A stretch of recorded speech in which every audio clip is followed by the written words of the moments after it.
এখানে মুন্না চুন্না কারা করলে কি করলে আছে নাকি হিরো আছে অনেকে, হিরো করে বলেছি, অনেক হিরোগিরি করেছে, আর নয়, আর করতে চেও না।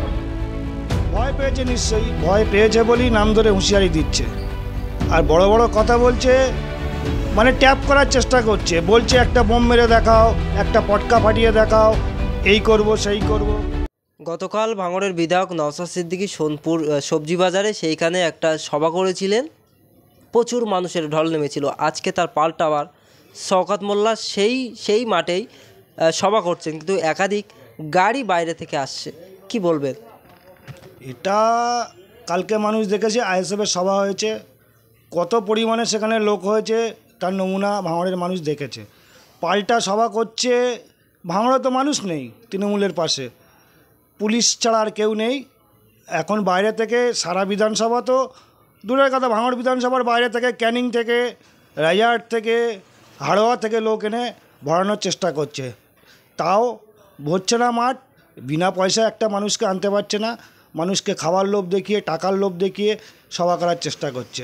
মানুষ 1 তারিখে কে কোন দিকে আছে তার প্রতিফলন বুঝিয়ে দেবে ভোটের মাধ্যমে।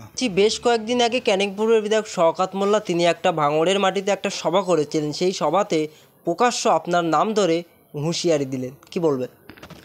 ভয় পেয়েছে, নিশ্চয়ই ভয় পেয়েছে বলেই নাম ধরে হুঁশিয়ারি দিচ্ছে, আর বড় বড় কথা বলছে, মানে ট্যাপ করার চেষ্টা করছে, বলছে একটা বোম মেরে দেখাও, একটা পটকা ফাটিয়ে দেখাও, এই করব সেই করব।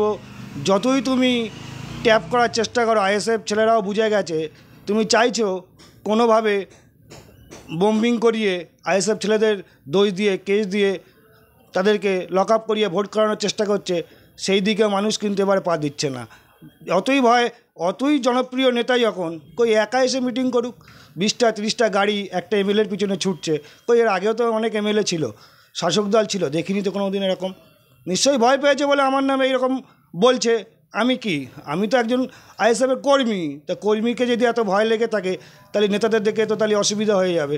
বুঝতে পারছে তাদের পাশে জনগণ নেই, টাকার বিনিময়ে রাজনীতি হয়নি, হবেও না। জনগণ 1 তারিখ আসলে বুঝিয়ে দেবে ভাঙড়ের জনগণ কোন দিকে আছে, তৃণমূলের পক্ষে আছে না আইএসএফের পক্ষে আছে, সেটা ভোট বাক্সেই প্রতিফলন হবে। আজকে শওকত মোল্লার সভা হচ্ছে, সেই সভা থেকে শওকত মোল্লা তিনি বলছেন যে ফুরফুরা শরীফের পীরজাদা নওশাদ সিদ্দিকী মানুষের কাছ থেকে মুসাফা করে টাকা নেবেন, কিন্তু ভাঙড়ের মাটিতে এসে লড়াই দাঙ্গা করার কি দরকার এবং রাজনীতি করার কি দরকার, তিনি কটাক্ষ করছেন। আজকে মাননীয় নওশাদ সিদ্দিকী মহাশয় যদি ভাঙড়ের মাটিতে ওই দাঙ্গা করতো তাহলে নিশ্চয়ই তিনি বেলে বাইরে ঘুরতো না। যারা আজকে অপরাধ করেছে ভাঙড়ের বুকে, যে অকথ্য নির্মম অত্যাচার চালিয়েছে, এতগুলো কর্মীর প্রাণ নিয়েছে, তার মূল মাস্টার মাইন্ড শওকত মোল্লা এবং আরাবুলের নেতৃত্বে এই হামলা হয়েছিল।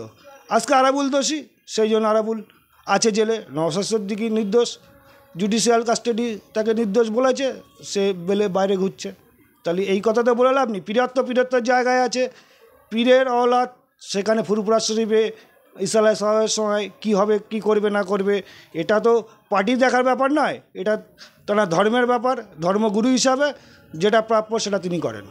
এই যে শওকত মোল্লা সভা থেকে যে আপনার নাম ধরে প্রকাশ্য হুঁশিয়ারি দিলেন, তাহলে আপনি কি ভয় পেয়েছেন শওকত মোল্লাকে? ভয় কোনোদিনই পাইনি, দীর্ঘদিন শাসকের বিরুদ্ধে চোখে চোখ রেখে লড়াই দিয়েছি, এখনও ভয় পাওয়ার কোনো জায়গা নেই। কারণ ভয় নেই মনে একটাই কারণ, মানুষের কাছ থেকে তোলা তুলেও খাইনি, কয়লা চুরি, বালি চুরি, শিক্ষার দুর্নীতি, কোনো কিছু আমাদের গায়ে কালিমালিপ্ত নেই। সেই জন্য আমাদের মনে কোনো ভয় নেই। ভয় থাকলে শাসকের নেতাদের মনে ভয় আছে, কারণ তাদের প্রতিটা হাতে রক্তে মাখা এবং চুরির সঙ্গে, দুর্নীতির সঙ্গে জড়িত তারা। আগামী দিনে আইএসএফের সাথ দেবে? অবশ্যই আইএসএফটা করছি, আইএসএফের সাথ দেবো না তা কোথায় যাব? আইএসএফের জন্য লড়াই দিয়েছি। মিথ্যা মামলা 9 থেকে 10টা মিথ্যা মামলা দিয়েছে, কোনো কাজে কিছুতে পাইনি, সেখানে গিয়ে নাম ঢুকিয়ে দিয়েছে। এতটা মামলা যখন দিয়েছে সেই থেকে তো সরে আসার জায়গা নেই।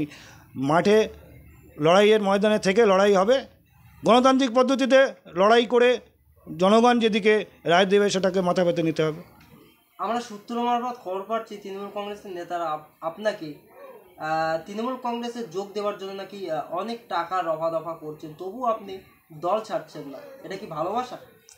দলের এটাই ভালোবাসা, যতদিন দলে আছি দল করব, কোনো দলের সঙ্গে বেইমানি করিনি, করবও না। টাকার বিনিময়ে যদি কিনতে চাইতো তাহলে পঞ্চায়েতের সময় বোঝা যেত। টাকার বিনিময়ে কোনো কিছু বিক্রি হওয়ার জায়গায় আমি নেই।